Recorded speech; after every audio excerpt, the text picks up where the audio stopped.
Yeah, it was funny. I was listening to you earlier. I was at the sink today at the restaurant, and I was like, I never wrote an introduction for the Semifreddo. I had one of those moments. I was like, I didn't tell anybody what it is. So it was funny when I heard you talking about it, because that was my oversight. I was going to actually try to run and email you something. I got your product, and I think you guys gave me a couple samples, and then I think I ordered a sampler pack maybe. And I was having fun with it and posting some things, and you guys reached out to me about it.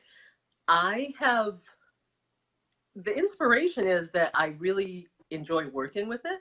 I like your flavors, but also I really like the mix itself, the way it behaves, and it's very malleable. It's sort of this all-purpose ingredient that you can really use it in almost any application. It's interesting. It's really, I think I remember asking you, Chris, is there something in there that's like micro crystalline? Because why do you need to let it sit overnight? And I think maybe that was the moment when we sort of like had a connection, because I asked you like a sciencey dork question. I have found that because of that,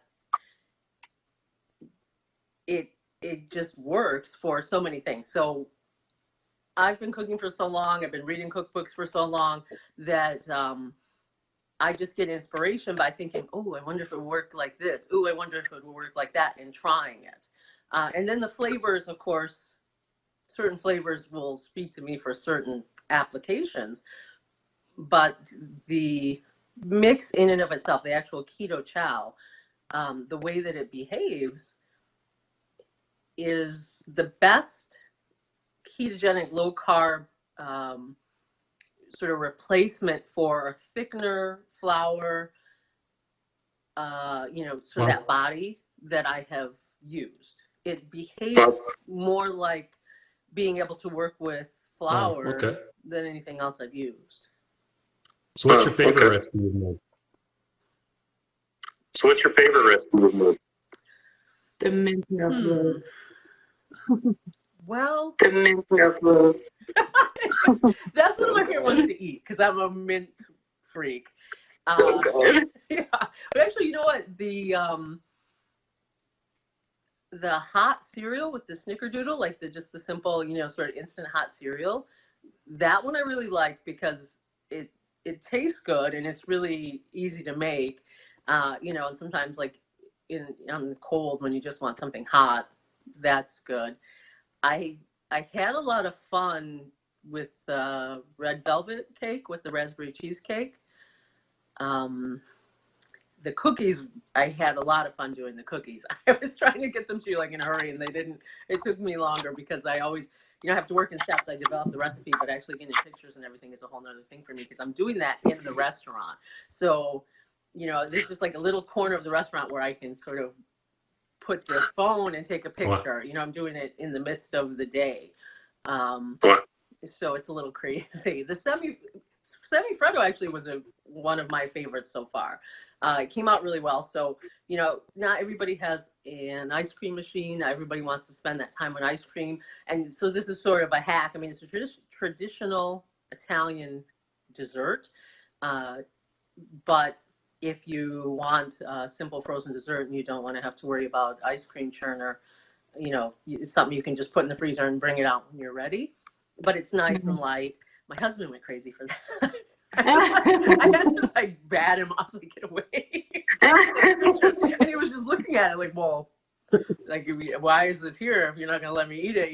Like, how long until you're done? How long until you're done? And the minute I was done, he just started diving in. He loved it. He doesn't always love all the keto stuff. He's not keto, so that was definitely a winner.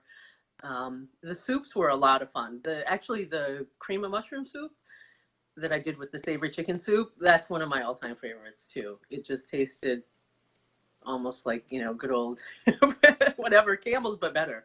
So that was a lot of fun. But it's like trying to ask me to choose between children. I mean, honestly, I don't put out a recipe unless I have tested it several times, and Nice. like I really feel like it's a winner. Okay, So. well, we got a whole bunch coming up that you've done. When you said the well, we cookies, got a were whole you bunch talking coming about up which that you've cookie done. recipe? When you said the cookies, were you talking about which cookie recipe? The actual rolled cookies that I cut with, Yeah. I had a picture of that them was that so they were cute. like gingerbread man cutters. Yeah. Oh, that was so cute. It worked. I was stunned. Like I was making, and like yelling at my house, like, "Come over here! Look at this! You can't believe this is happening. They're cookies. They're cookies." And it's interesting because we have customers in now all day, and I'll just like try stuff out on them without telling them, the backstory. And when somebody just eats it and is like, "Ooh, it tastes good," and they don't even notice that it's sugar-free or low carb or anything, I know I have a winner.